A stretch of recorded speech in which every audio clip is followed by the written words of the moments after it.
Hi Pat, it's New Year's Eve, and as promised, you wanted a little video and some pictures. Here's our prime rib roast, the beast as you like to call it. It's been sitting here at room temperature for some time now. It's coming up seasoned with salt and pepper. It's pre-cut at the butcher with the strings and all, so it'll be easy to carve later. We have a nice lineup of wine and champagne. This is New Year's Eve, as I said, and our meat thermometers. I've got the oven preheated at a 500 degrees for the sear, and this little baby's gonna go right in there. This is the peppercorn crust that I made. We've been doing this for years now. It's a red, green peppercorns with allspice berries, butter, flour, mustard. It's really, really good. We're gonna put this baby in here for about 30 minutes. Get a nice sear going on it, nice crust.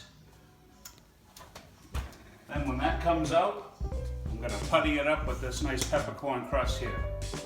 This is really gonna be good.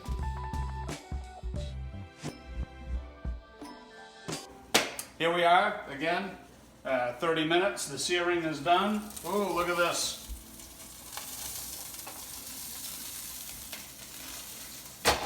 That is just the way you like it. We'll turn this right down to 325. Here's a little nugget that I left myself right on top. We'll have a little sample of that. The ribs are peeled away nicely. There's a nice little bit of fat down in there. And this I've had cooled off, and it's coming up to temperature. When I start spreading it on here, it's going to thin out really nice. And all the butter in here and the mustard, there's brown sugar, flour, the peppercorns, the allspice berries that I had mentioned. Of course, we have the green beans and some roasted garlic to go with the mashed potatoes later.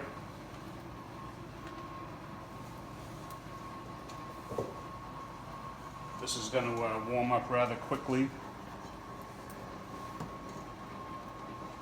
We're going to get that going on there, and then it's going to be just fill in all the cracks, and it turns into just like sheetrock putty. And what do we do with that when it's done?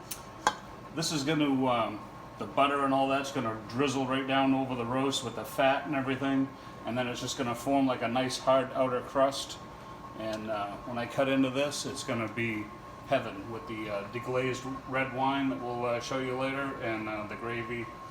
And this is just going to seal in all the juice, and this is going to be so tender you won't even need a steak knife. Happy New Year from Maine! So here we are, everything's puttied up now.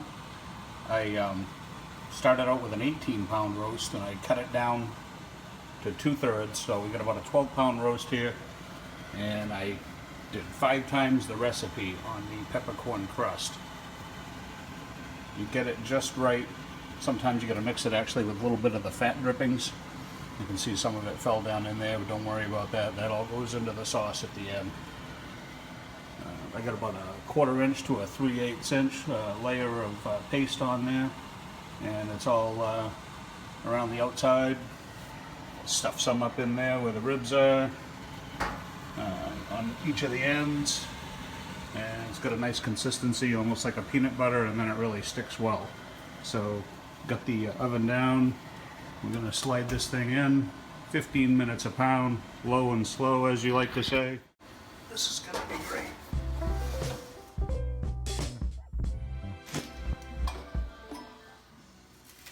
He wants the end cut.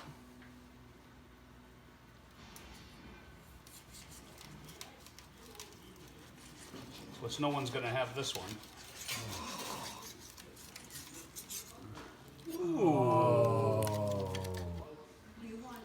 So, anyways, that's how it came out. And oh, there we go. We get some nice red juices, and you know, it's cutting apart nicely because it was cut at the butcher shop for us the way we like. So here we go. Happy New Year.